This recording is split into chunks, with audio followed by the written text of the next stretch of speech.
Hello, and welcome everyone to my talk about analysis of arbitrary waveform generation for voltage glitches. This is joint work with my former student Stanislav Liachov, who moved on to industry, and it is my pleasure to present the results of Stan's master's thesis. So let's get started. In the domain of fault injection, we primarily know one type of voltage glitch that I would call traditional voltage glitch. So this is basically an idealized square pulse. So we have VCC, and for a certain amount of time, we tie VCC to ground.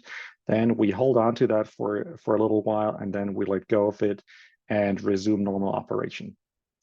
This is typically done by what some people call a crowbar circuit. So we have a transistor, and for that duration where we turn on this transistor, we cause this glitch. And this results in what I consider very harsh glitches. And the parameter space that is explored is the point in time when we do the glitch and the duration of the glitch. There are many, many practical examples where this worked, and even on very recent chips, which I find very surprising. But anyhow, the resulting waveform is somewhat uncontrolled, so you have strong over and undershoot and lots of ringing. And then there is this new thing called arbitrary waveform glitch. Here, the idea is as follows. You generate a couple of points, you do polynomial interpolation, and by following this approach, you get a highly customized waveform, and then you try to drive that waveform into your chip by using an arbitrary wave generator, an op-amp, and that way you create the glitch, which is a little bit different compared to the other circuit technique. So why do we use fault injection or voltage glitches? Well, you all know differential fault analysis to bypass code readout protection, and of course, fun as well. The previous work, which our paper is based on, is called Shaping the Glitch, and it was presented at CHES 2019. I really like this work, and to the best of my knowledge, those authors were the first to explore that freedom of kind of creating highly customized waveforms. Their approach is as follows. So they randomly generate points and do cubic interpolation. This gives us much better control over the waveform compared to a traditional glitch. They could show that this improves the success rate, and by following their approach, they enabled vulnerabilities in 6 microcontrollers. And then to automate the search, they used a genetic algorithm which ideally automatically discovers the waveform. Some of the limitations, some of which are also mentioned in the paper. The reset rate was very high, and they did not really give an explanation why this is the case. So I was curious to find out if there is any way to improve the result. The other limitation is that if you randomly generate points and then you run the genetic algorithm, then really you blindly trust the algorithm to do the job. And combined with the third limitation, what features actually work in a waveform and which features do not work, you only get very, very little insight into, we'll say, possibly improve your design or get even more successful glitches.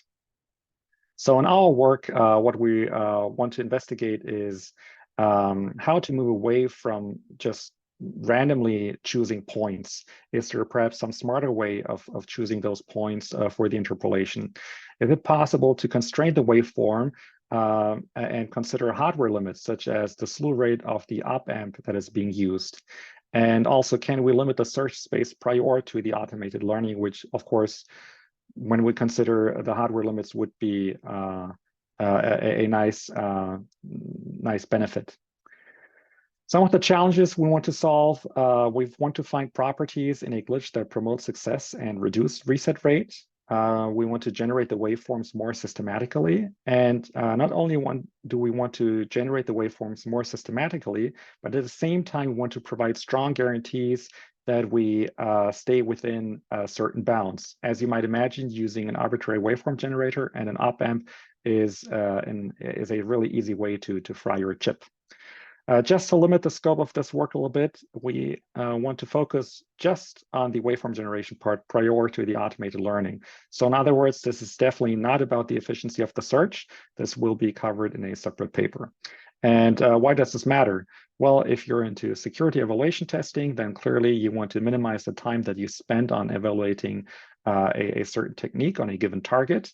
And by following our proposal, I think it's possible to, first of all, reduce the search space and have a higher assurance in what you're doing. So the outline of our work is as follows. I will briefly talk about the waveform parameterization. I will briefly mention our fault injection framework, and then move on to 2 case studies, and then conclude this work. So how do we do the waveform parameterization? What are our constraints, and what are the parameters that we need to choose for that?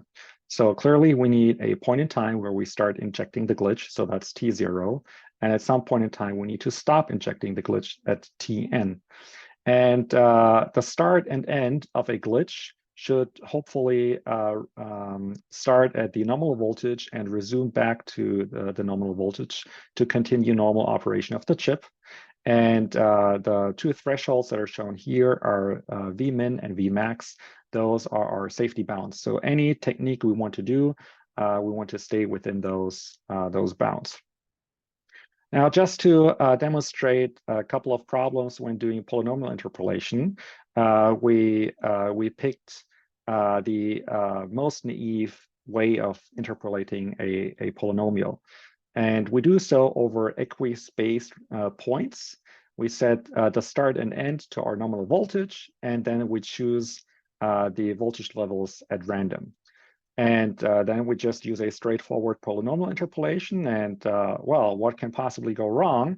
A couple of great mathematicians did all the work, so nothing should go wrong. But surprisingly, if you have those engineering-oriented requirements, such as the safety bounds, it's very easy to oscillate out of those bounds depending on the interpolation technique that you're using. And this is called the Runge phenomenon.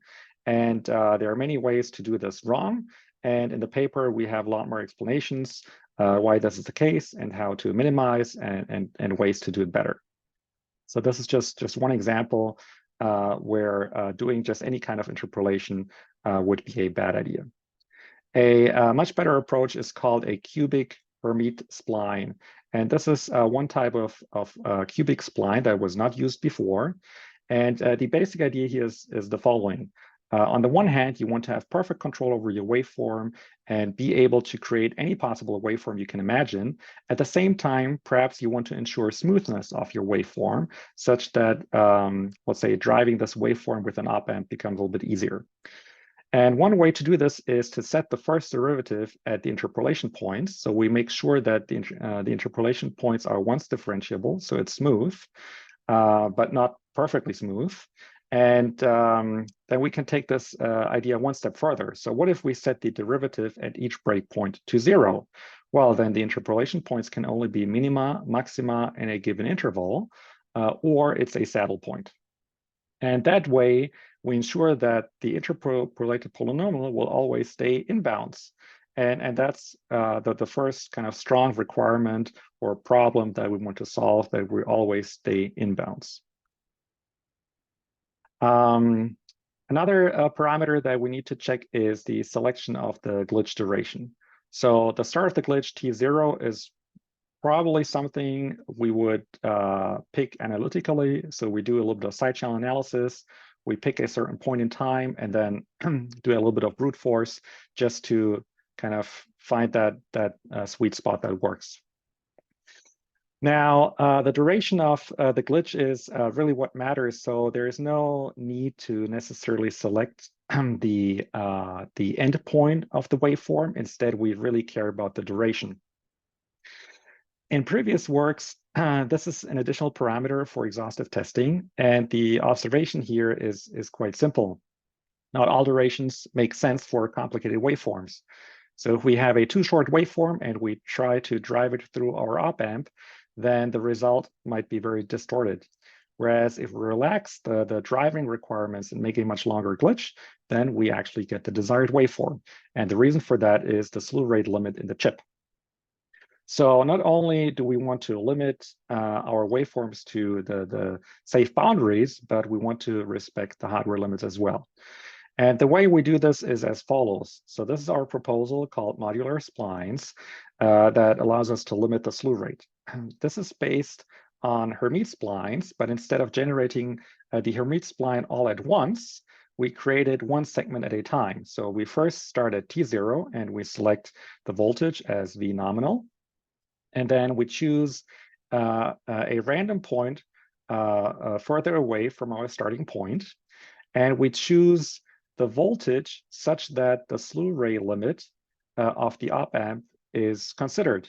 And then we repeat this step over and over and over again until the very last point.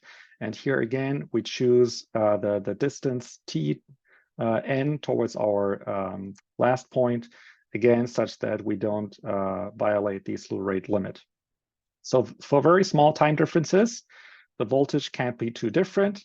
But if the time difference is large enough, then we give the op-amp sufficient time to actually drive the waveform, and then we can most likely choose from Vmin and Vmax. So the glitch duration is no longer chosen arbitrarily. Instead, it's the sum of segments. And the more complex the glitch gets, the higher its average duration. So the benefit is that the search space for Tn is now determined by the op-amp drive capability, because clearly it doesn't make sense to generate waveforms which we ultimately can't drive into the circuit. So how does this look like? This is just one example, constructing a modular spline. So we start at step 0. We set or choose randomly a certain time difference. And then based on that, given the slew limitations, we can only reach a certain voltage level going up or going down. And then we repeat that step over and over and over again. And each triangle gives us the possible space that we may need to explore if we would want to fully explore the search space. And the resulting waveform then looks like this. And once we completed the waveform, we can drive it into our chip. So to summarize modular splines, this proposed solution is the only one that's guaranteed to stay in bounds. The search space is reduced by bounding the voltages at the interpolation points based on the slew rate. So the full parameter list for this approach is the start time T0, the total number of segments N, and then the randomly chosen time points and the voltages, but those are again limited by the slew rate.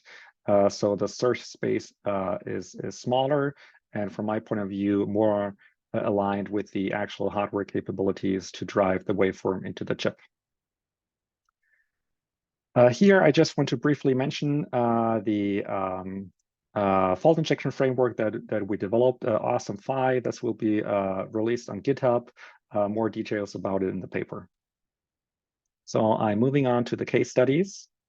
The first case study that we did was on the STM32, a simple loop escape. So we have a busy wait here as a while loop, and our goal is to escape from the loop using a fault injection. Now the question is, how many instructions do we skip when we apply just one voltage glitch? And can we possibly control the number of skips that we do by controlling certain features in the waveform? We did some preliminary testing using two different waveforms. One was a Chebyshev polynomial, and the other one was a Hermite spline. And for the Chebyshev polynomial, we did not control the slew rate. So at the very start and at the very end, you see that the slew rate is rather high.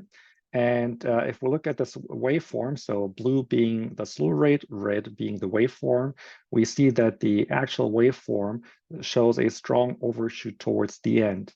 And this waveform gave us 0% glitch success.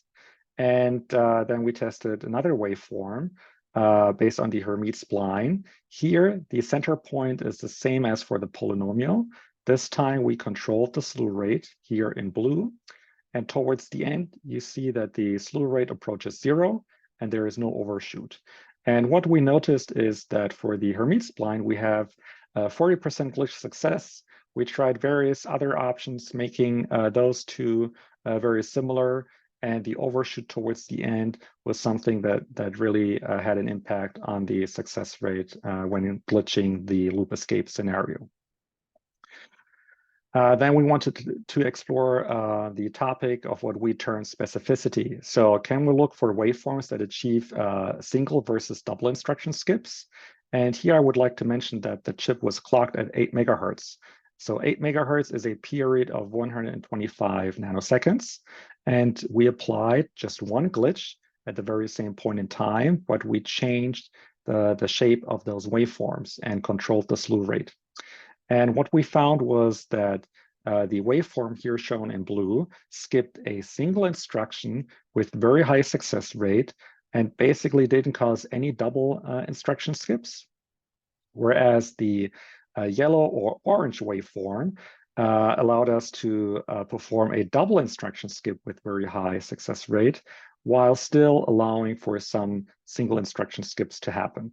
So this is a very interesting result. And then we thought, well, perhaps there is some way to use this in a real world scenario and extract firmware from a chip. So we used this Renesas 78K0 chip that was also used in shaping the glitch. And what is special about this chip is that this is a verify-only microcontroller. So there is no readout protection that can be bypassed. Instead, we need to tamper with the checksum computation and the verify command, which is offered separately. For that, we need two gadgets, checksum leak and short verify. Checksum leak is our gadget that allows us to omit a byte or multiple bytes from the checksum. So the basic idea is as follows. We first compute a valid checksum, we compute a corrupted checksum, and then we subtract the two from each other, and that gives us a byte or possibly 2 bytes. And we found a waveform that allows us to exclude 1 byte or 2 bytes. And since this is not a, let's say, 100% perfect process, we still need a gadget called short verify to then verify the bytes that we leaked. So short verify is a function that should only operate on multiples of 256 bytes. And our goal is to verify only 4 bytes at a time to make this a more efficient process. The verifications must also be aligned with 256 bytes, so we can't just arbitrarily hop around in the memory and do this verification. In previous works, the authors used fault injection to shorten the loop and the number of bytes that are being checked. In our work, we just kind of properly configured this command to enable a software bypass. And by using the software bypass, we could verify 4 bytes at a time and not need any fault injection. The actual attack now works as follows. So let's assume we want to attack or extract 4 bytes. First of all, we compute the reference checksum, so no glitch. Then we try to leak a couplet, in this case, byte 4 and 5. The first step in doing so is to perform checksum leak and omit just 1 byte in the computation. And then again to perform checksum leak, but this time omitting bytes 4 and 5. We repeat this step for the couplet 6 and 7, and now we have 4 possible candidate bytes, and those can be checked using short verify, again, not needing any fault injection. The waveform that we mainly used for this task is 2 times longer than what was shown in the original work. We found this very interesting.